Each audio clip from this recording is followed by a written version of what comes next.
2 Kings chapter 12. In the 7th year of Jehu, Jehoash became king, and he reigned 40 years in Jerusalem. His mother's name was Zibiah of Beersheba.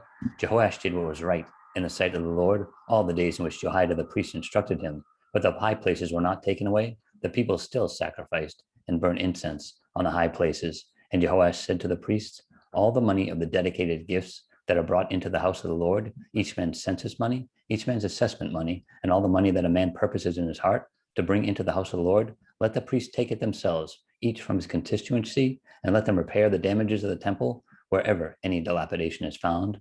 Now it was so, by the 23rd year of King Jehoash, that the priest had not repaired the damages of the temple. So King Jehoash called Jehoiada the priest and the other priests and said to them, why have you not repaired the damages of the temple? Now, therefore, do not take more money from your constituency, but deliver it for repairing the damages of the temple. And the priests agreed that they would neither receive more money from the people nor repair the damages of the temple. Then Jehoiada the priest took a chest, bored a hole in its lid, and set it beside the altar on the right side as one comes into the house of the Lord. And the priests who kept the door put there all the money brought into the house of the Lord. So it was, whenever they saw that there was much money in the chest, that the king's scribe and the high priest came up and put it in bags and counted the money that was found in the house of the Lord. Then they gave the money, which had been apportioned, into the hands of those who did the work, who had the oversight of the house of the Lord. And they paid it out to the carpenters and builders who worked on the house of the Lord, and to masons and stonecutters, and for buying timber and hewn stone to repair the damage of the house of the Lord,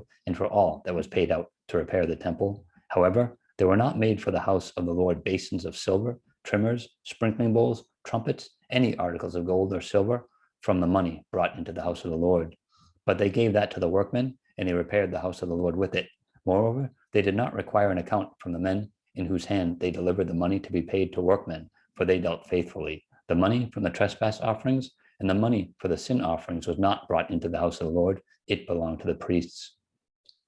Hazael, king of Syria, went up and fought against Gath and took it. Then Hazael set his face to go up to Jerusalem.